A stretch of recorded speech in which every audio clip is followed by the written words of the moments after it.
Good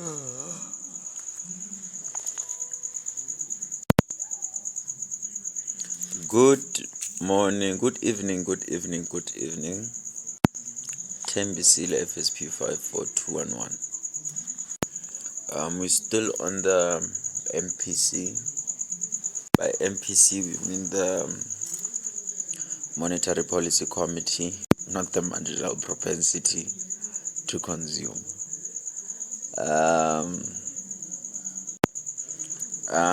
The MPC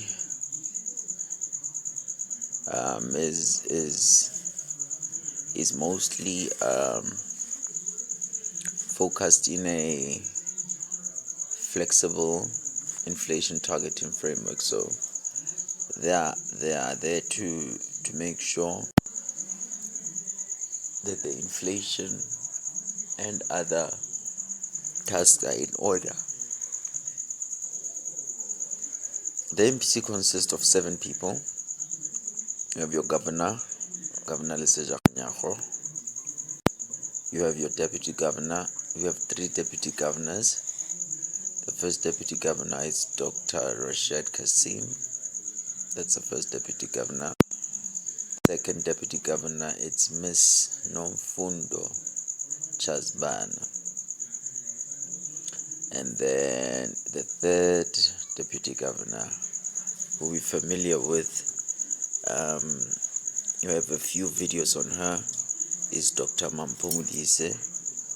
We have that video of Northwest University with her, where she talks about almost everything on the Reserve Bank and their approaches and what they were looking for in the coming year.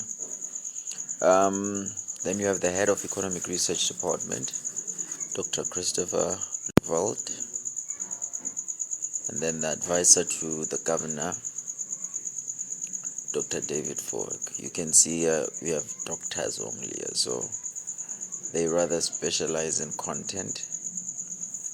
You see the people that you have here are the people who actually know what they're doing.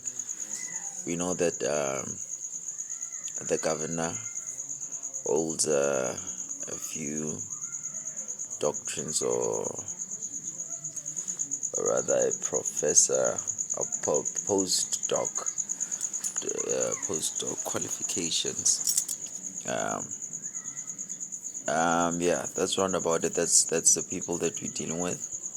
And going into the monetary policy framework, or rather the document from yesterday, we saw that the increase was 25 basis points. That means it's from 0.7% to 0.775. So if it's 25, so it's 7.5% to 7.75%. And as emphasized in the previous recording, was that in the past 3 years, the inflation has reflected to be rather in good position before that.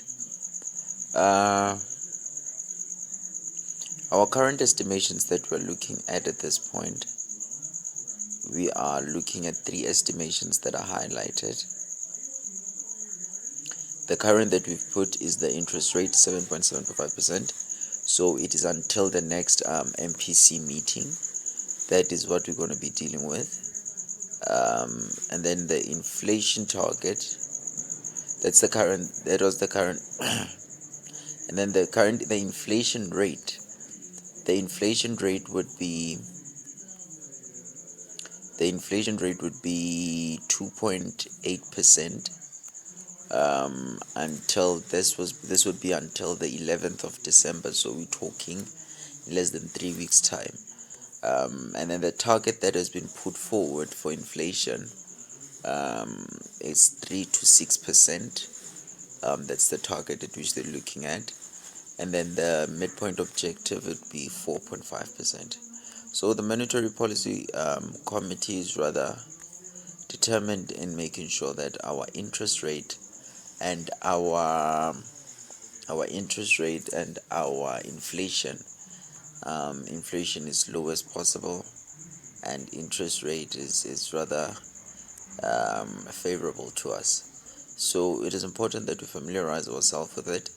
And when it comes to lendings and whatsoever, I know that in lendings they are flexible, and they are where it would be applicable to someone who wouldn't know.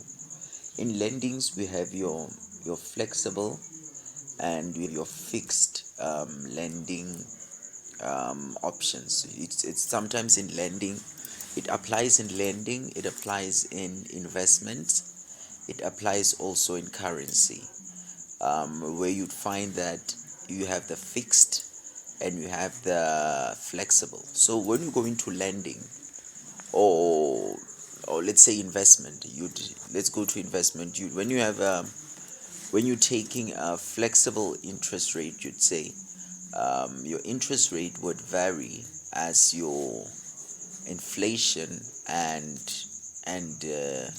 your repurchase rates, or maybe not your repurchase rates, or your interest, or your repurchase rates, your rate of return, your repurchase rate. You'd look at your lendings mostly. You'd look at your lending, stock of lending from the Reserve Bank. That when you go, you could say, okay, your repo rate, that's the cost of lending, your inflation rates. Then it would construct the floating interim. So we're saying that in this particular term, so for this particular data that we have, or this particular information we have, the current repo rate is 7.75, which is due to the next MPC meeting.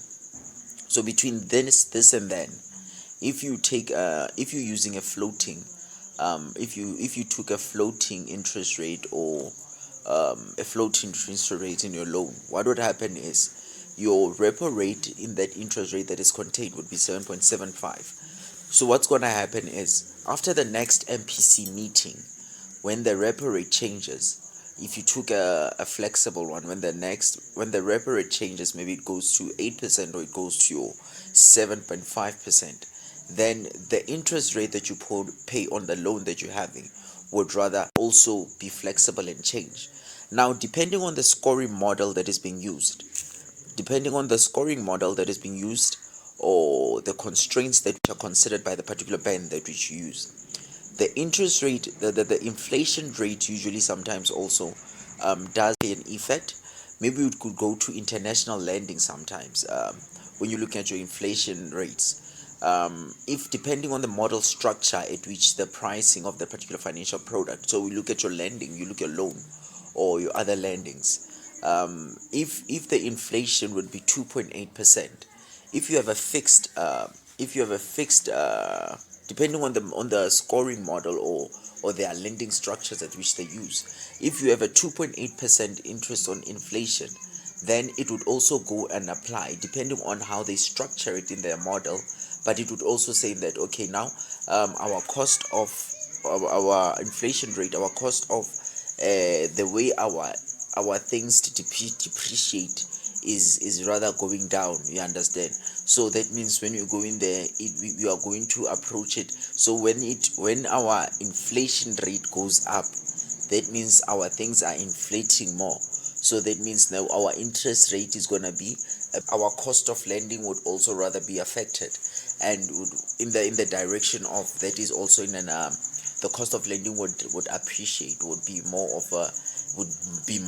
than what it was. And if you understand, that would also differ, because of, now if you're saying that the inflation rate goes up, so that means the cost of money also itself gets affected in that particular sense. But depending on the model at which you use, because of the cost of goods at which now everything starts being expensive and all that, so we would be expecting our money to be in that. But it also depends, that's what I'm saying, on the model that you used for your scoring, or your lending, or your pricing, your scoring, your lending, your pricing.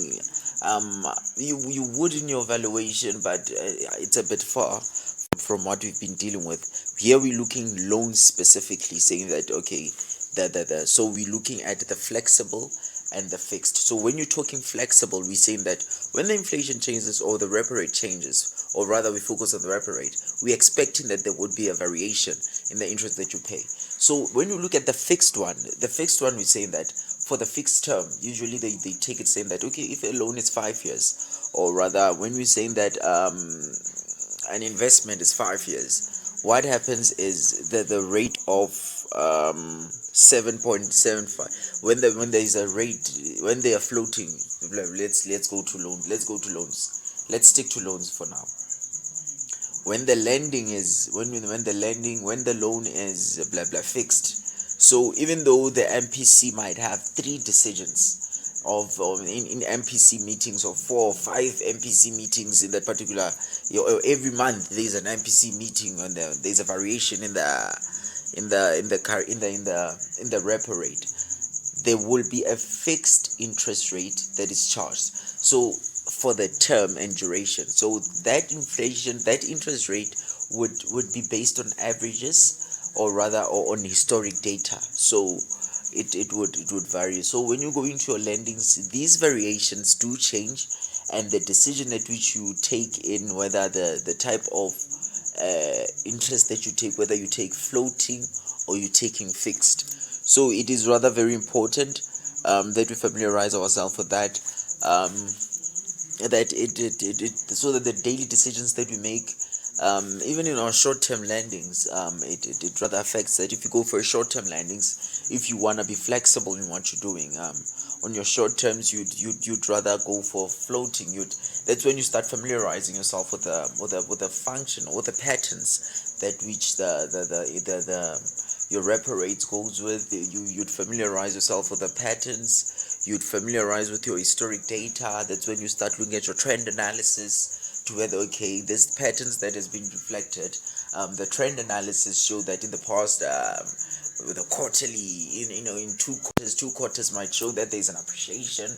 The average of 2 quarters, maybe there would be a depreciation, but the average for the year would result in a total appreciation. So when you take a year, you understand those short-term, those decisions. It even goes back. You go to your investment models. But that's the beauty of familiarizing yourself. The minute you start familiarizing yourself with such, you get closer to your investment models. You get closer to how investment models are structured. When you start getting closer to your financial markets, because your financial markets usually work on a depend on the demand and supply basis. So this variation that comes in repo rate and your inflations and all that, just by repo rate, familiarizing yourself with the repo rate and familiarizing yourself with the inflation rate, you start learning on how now you start familiarizing and getting to know how do markets actually start operating. When you start looking this and basically just looking at your loan prices, like your floating prices, how your floating loans would be, the interest rate that's offered in your floating loans. And here we said we have the floating and we have the flexible. How your interest rate on your floating would go. You'd smoothly move into your financial markets now. Start looking at your financial products, your key products. These days I've bought the Charlie Munger's perception of CC or crypto or what. We're not talking crypto. We're talking the rand now. So when we're talking financial markets and when we're talking financial products, we say when we get there, we want something that has a real fundamental or something that really has an underlying asset. So we would focus on the performance of your indices. We would go to a performance of your key, but it starts with the inflation rate and your repo rate, and how you treat them and how you play around them, and so it's good that we familiarize ourselves with such. At the end of the day, we get closer to the markets, how they operate. When you get to the fourth industrial revolution, you don't end up paying millions and then be chowed by all the schemes there, not knowing what you're buying. You become closer to what's happening. So 10BC FSP 54211. We will meet when we get to investment. When we get to investment, we'll talk beautiful stuff, because there are beautiful investments that are considered here. But let's consider on this, it's repo and interest rate. We'll talk investments in a later stage. You have your 2-port systems. Everything is happening. Everything that you need, you're going to get in the website. Everything, when you go to the YouTube channel, always content.